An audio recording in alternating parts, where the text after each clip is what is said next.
Hey y'all, welcome back to the channel.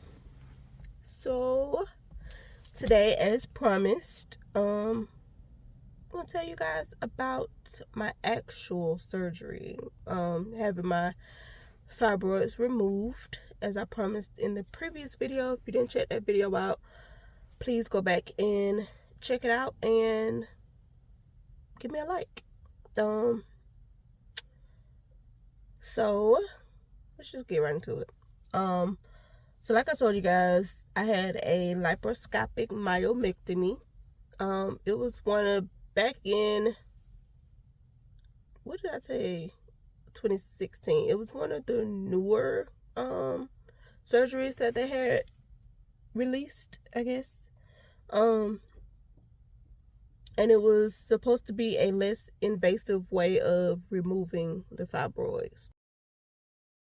I found out I had fibroids, and then I found out towards the end of 2015 that I had fibroids. And then February 17th, I think it was February 17th, I put it down, like, maybe like up here, the actual date, that I had my surgery. So my consultation for the surgery, they let me know, like, I wouldn't say what all to expect. It was really just for them to get that money, to be honest with you. So I had to pay like a certain percentage of the surgery before I actually had the surgery. Luckily, my male parent, he gave me majority of the money towards it, even though he was not happy about having to do so. At the time when I called him and let him know that I was going to have surgery, he was like, well, did you get a second opinion? Like I told you guys, he was like, did you get a second opinion? I was like, no, I just want to go ahead and have the surgery. And at the time when I told him, I didn't know that I was going to have to pay to have the surgery. Because I thought, then I was working at Walmart in their cash office. So I thought I was making, I was making sure my insurance was paid. So I figured like I had pretty good insurance, and I figured insurance would cover it in total, but it did not.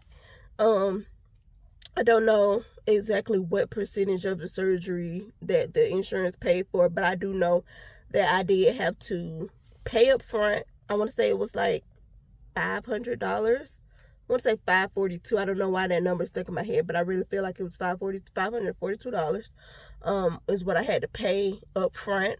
And then the insurance will pay, and whatever the insurance didn't pay, I had to pay out of pocket. And I want to say I ended up paying like between $1,000 and $2,000. I don't know the exact numbers. It was back in 2016.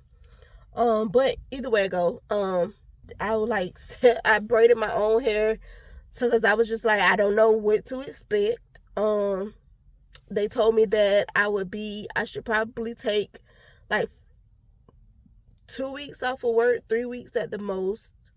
No, 4 weeks at the most. So I took off 4 weeks from my job. I was like, I'm probably gonna come back before then because I need to make sure that my rent is paid. And at the time, like I said, I was working at Walmart, so we was getting paid like 2 times a month. We was getting paid bi-weekly.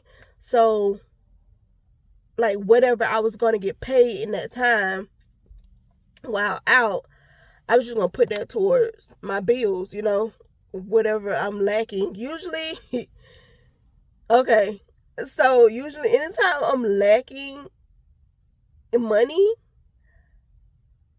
I'm always the one that pay the bills anyway, right?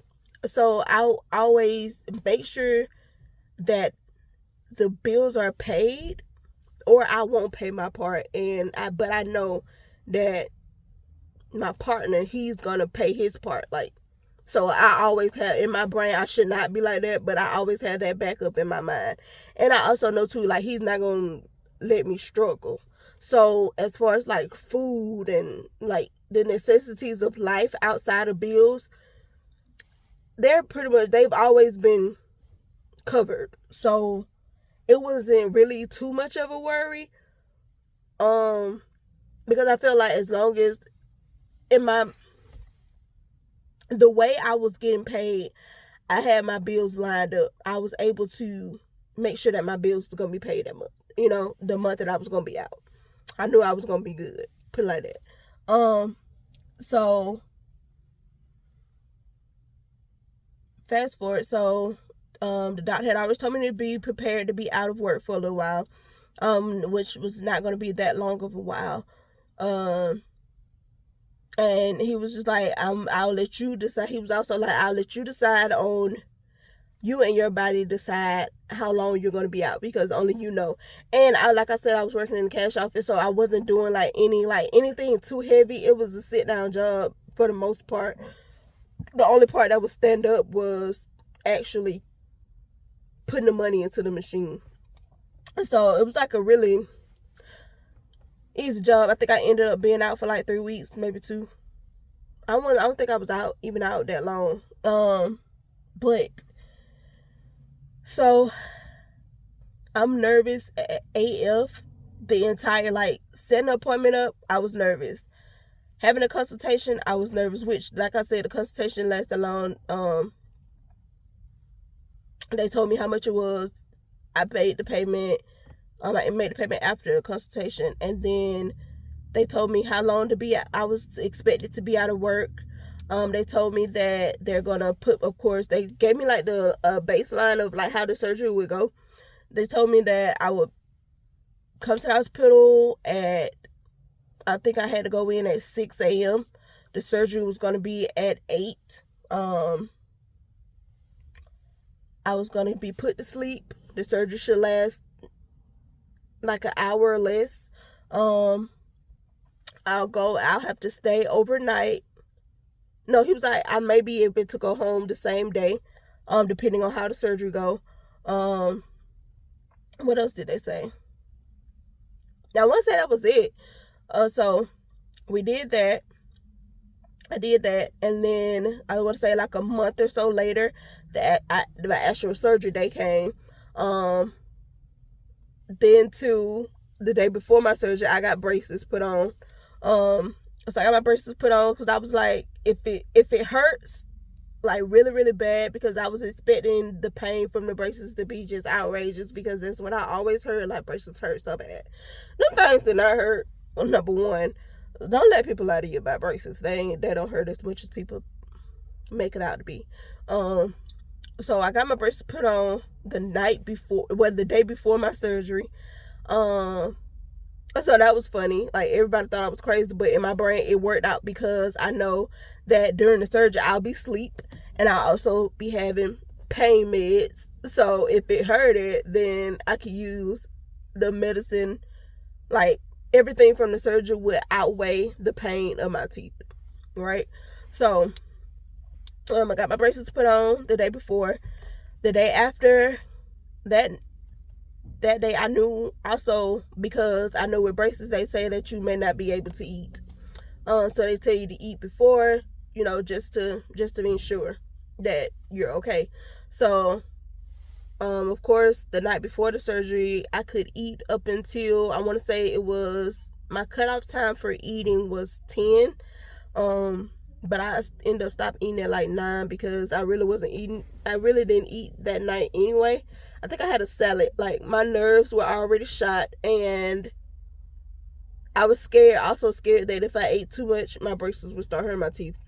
I don't know why, because they did not hurt at all. So after that,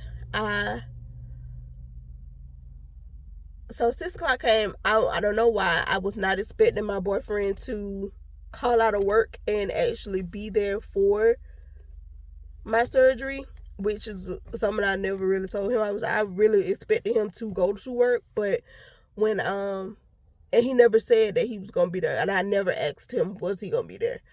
I just always assumed, okay, he gotta go to work, he's not gonna be there. So but of course, my mom was gonna be there, so I was just like, whatever.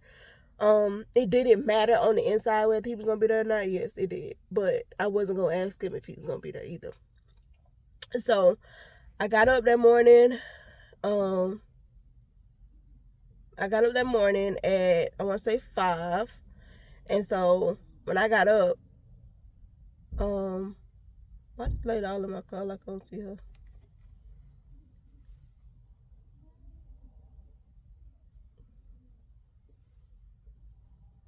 Go away. Anyway, so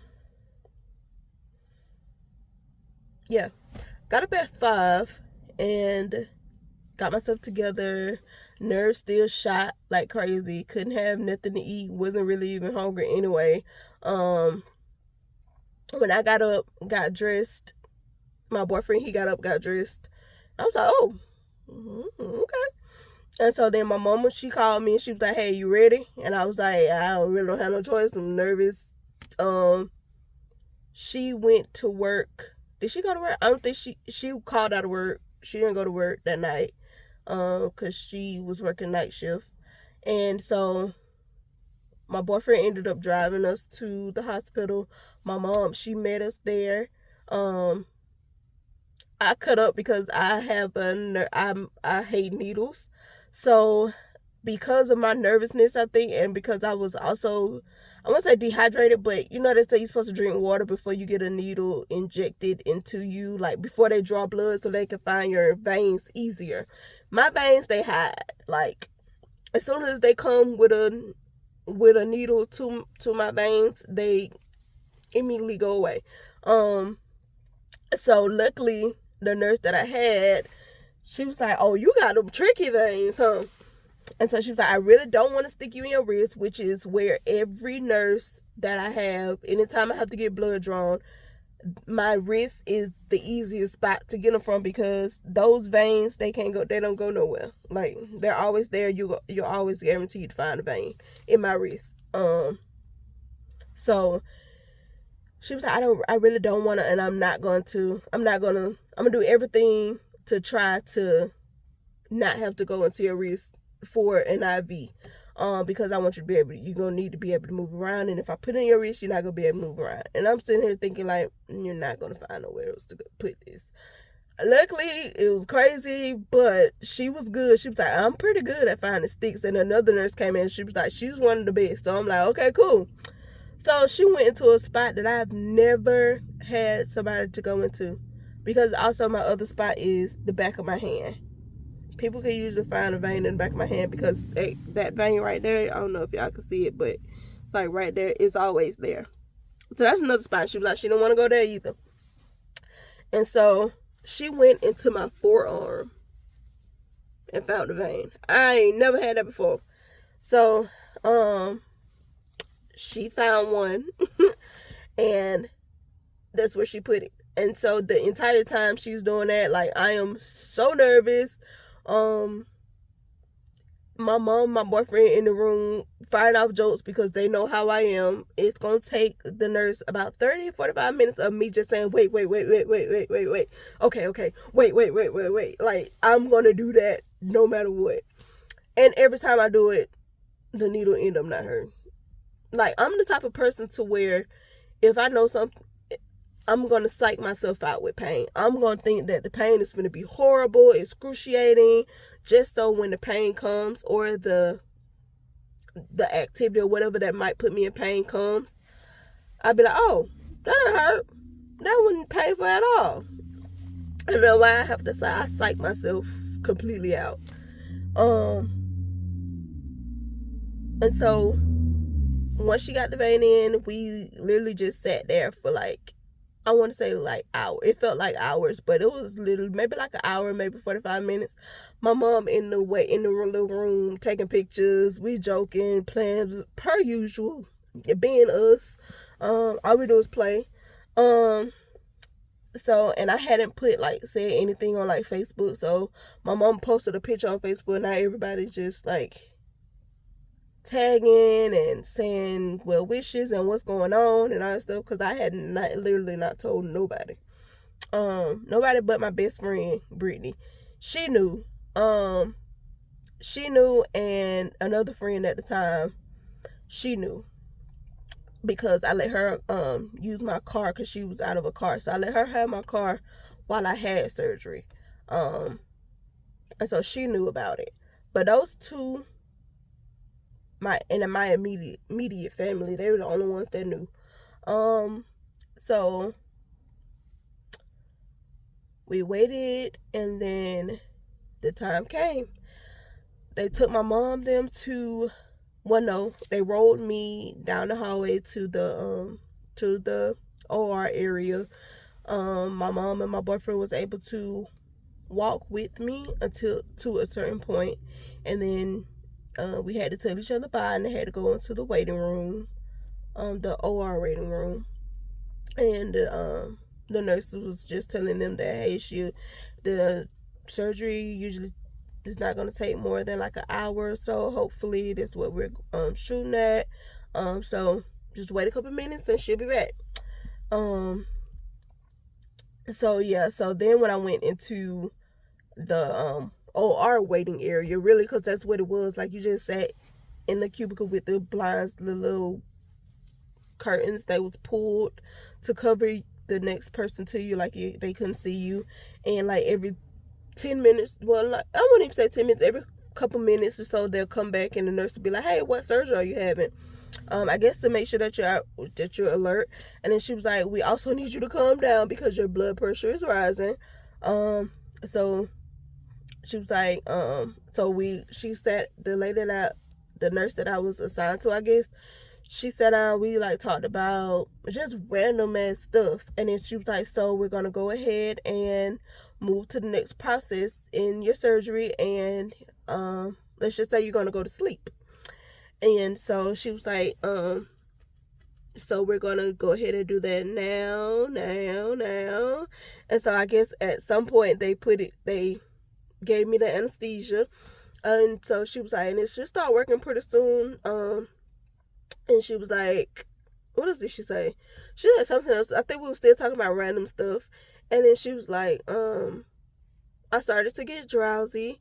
And then she also, during that time, like every couple minutes or so, she'll ask me what surgery I'm having. And for some reason, she was like, are the sheep count? Like, during the sheep, like, are the sheep counting? Are you counting the sheep? And so I don't know why, but I remember her saying that. And then the last thing I remember saying is telling her what surgery I'm having, and being like, yeah, the sheep. And I was like literally in my brain counting the sheep. And so finally I went to sleep. And that was some of the best. Why nobody told me that surgery sleep is so good? That was some of the best sleep I ever had. That sleep was amazing. That was the best part of the surgery, was sleep. So when I woke up, I was in the recovery room. As soon as I got in there, the lady had to move me. She was like, it was like 3 nurses. They had to move me to the other bed, and they was like, don't move, just lay still, because at this time, like, I was up, but I wasn't up, you know, like I was waking up. And so they moved me to the next bed. And then once I got in the next bed, I was laying there, and the other nurse, I was like, and I just woke up, and I was like, I don't feel good. Like, I just started trying to take stuff off, and the nurse was like, no, wait. Like, my hair, it was pinned up in a ball, so like I was trying to take the ball down, and my mom was like, don't touch your hair, because at that point in time, excuse me, I'm gonna say I was crazy about my hair, but I was very hair conscious. Like, my mama knew, because of another situation that we had, that me and my mom went through with my hair. Like, she knew that me losing hair was gonna send me up a wall. So she was like, I don't know, you're gonna pull your hair out. And so I went through that, which kind of scared my boyfriend, because he was over there, like, his eyes hadn't got big, and like he was looking crazy. So I know that kind of like scared the shit out of him. So so that happened, and then she ended up putting what did she call it? I forgot the medicine that she put in the IV, and then she had to put the other medicine in there that helps you not to vomit or feel nauseous. Because then after she put that medicine in to calm me down or not make me feel as bad, when she put that in there, she also had to put the other medicine in to make me not nauseous. She was like, this is gonna help her to not feel nauseous, because I was like, oh, I feel sick now. And so it was like everything was happening so fast. as far as me feeling sick. And I was like, I gotta throw up. And so she was like, okay, hold on. And so she gave me that. And then maybe like 30 minutes later, my actual OBGYN came in. He was like, well, he really talked to my mama. He wasn't really talking to me, but he was talking to me at the same time. I guess he was talking to everybody in the room, shit. But he was like, so the surgery went well. Unfortunately, though, one of the fibroids was much bigger than we thought that it was going to be. So I ended up having to, your incision ended up having to be bigger than we thought. We thought it was going to be the size of a tennis ball, but instead it ended up being the size of a grapefruit. I'm like, how the hell something the size of a grapefruit? And I don't even know that it's there. But whatever, like, okay. And it's like, it ended up being the size of a grapefruit in your the incision. So the incision by your navel is bigger than what we thought. And so I end up having an incision on my right side, my left side, right on my navel, right, like, and I won't even say in my navel, it's like right outside of my navel. And I think on one side I got two. Yeah, on my right side I have two incisions. One is a circle and one is just a little line. That's what he said. He said we had to do another incision as well. We thought we was just gonna have like 3 incisions maybe, but we ended up having to do 4 because one was so big. And I was like, he was like, and it was one that we didn't see before in there as well. So I ended up having 4 incisions. He was like, we're just gonna take it easy, and I do want you to stay overnight. Luckily I had packed the just in case bag as well, for just in case because he did say it's a possibility that I was gonna have to stay overnight, but I may not. So I packed I did bring a overnight bag for just in case. It was not painful. I was not in pain no time at the hospital. When I left the hospital, my boyfriend ended up having to go to work that day that I left, because I left the next morning, maybe like right before noon time. So me and my mom, we went and got my medicine. They prescribed me oxycodone and one more pill. I think I had like 2 pills. The one that helped you with nausea because of the oxycodone. So,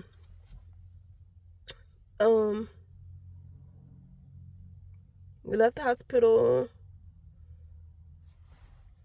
and we went to get my prescriptions. My mom, she had, I stayed at my mom's house because I ain't trust my boyfriend to sit there and try to take care of me the whole time by himself. And no, take me to my mama. I didn't go to my mama's house. So I went to my mom's house, and stayed with her. I think I stayed with her for the first week, and then I went home. Yeah, I stayed with her the first week, and then I went home.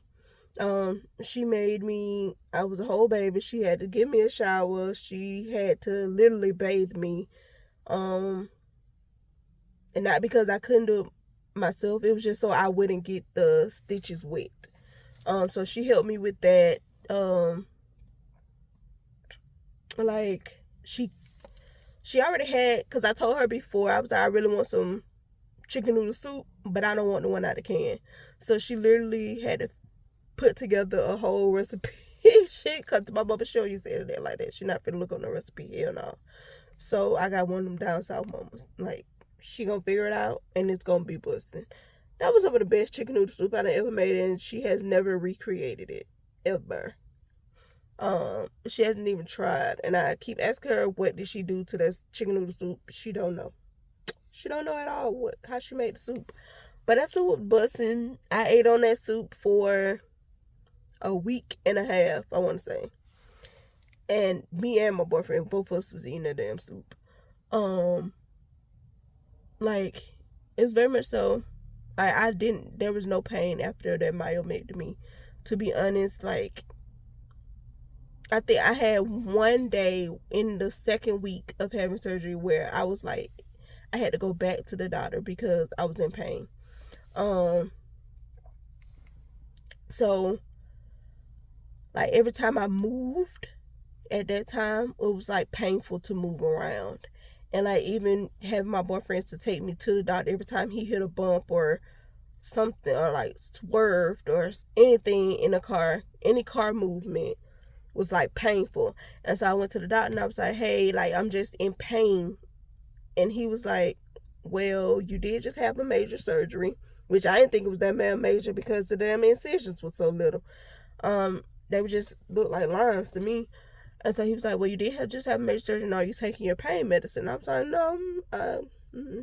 He was like, well, Miss Hill, you got to take your pain medicine. And so I was like, okay. So he was like, that's really the only thing, because I don't see anything wrong with your sutures.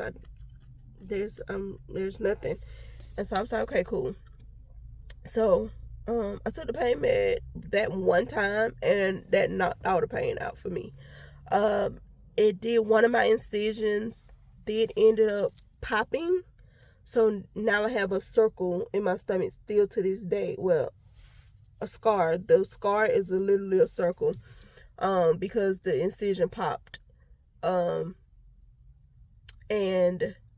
they didn't like go back in and stitch it up. They just used one of those, the band-aids, the little butterfly band-aids. They put one of those on there. It was like it'll close up, but it never did. It just ended up, my skin just ended up forming on top of it, and making the scar.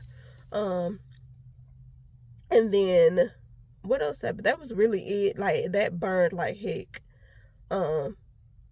Having to put the band-aid, I don't know why, but okay, that's what it was. On the other incision, the band-aid that they put on me ended up like burning my skin. Like I don't know. I went to the doctor and they changed my bandages, and whatever bandage they put on like literally burned me. Like it was burning like crazy. And so that happened, and it left a scar as well, which made that scar ugly. It's not horribly ugly, but it was ugly to me. And then also, what else? It was something else that I thought I had to go to the doctor for, and I thought it was going to be so painful. I think it was just a regular checkup. They wanted to make sure that everything was good, like my aftercare checkup, just to make sure that everything was still good, and, just do a basic checkup after your surgery. I ended up taking my sister with me to that, because my sister ended up coming home for her birthday, and I want to say spring break. So, because she was away at college, so she ended up coming home, and she went with me to that appointment, because she also wanted to see the inside of the doctor's office to see if that's somewhere that she wanted to go. So, I thought that was gonna be painful because they also had to check my stitches. They had to check my stitches. And I want to say I had to have a few of them. Did I have my stitches removed? Yeah, I think I had to have a few of the stitches removed, if I'm not mistaken. Let me think. Let me look.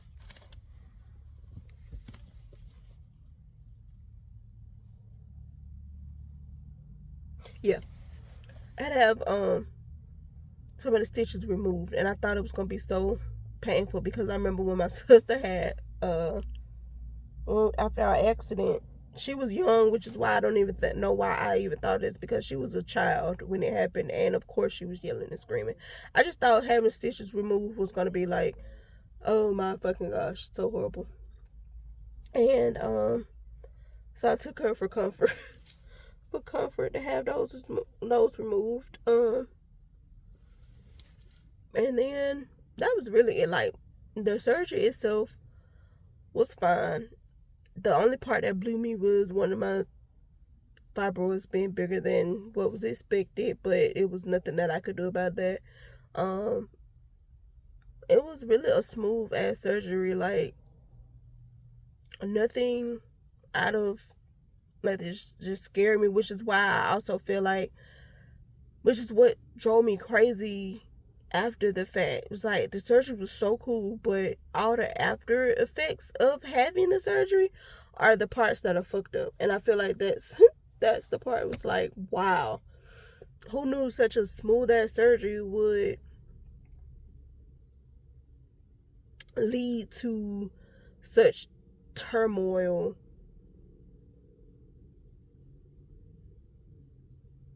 Like, I won't say in my life, but like in my body. Put it like that. Who knew like such a easy surgery would cause what it did to my body?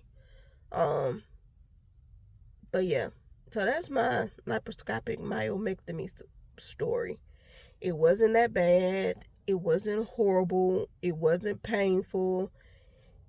It was cool. I'm not even gonna lie to you. I'm not even gonna kid you. Like, it was a cool surgery, to be honest. I went back to work within like 2-3 weeks and it was perfectly fine. But yeah, so that's that. Hope you guys enjoyed my story time. Yeah, I don't know. I say a lot. I mean, nothing I can do about it. I don't know. But anyway, though, y'all have a great day. I'm gonna go in the house and play Nintendo Switch or something. I don't know. Y'all be easy, be breezy, and I'm gonna do the same. And y'all stay warm because it's cold out here. And yeah, don't forget to like, comment, and subscribe if you feel encouraged to do so. And peace.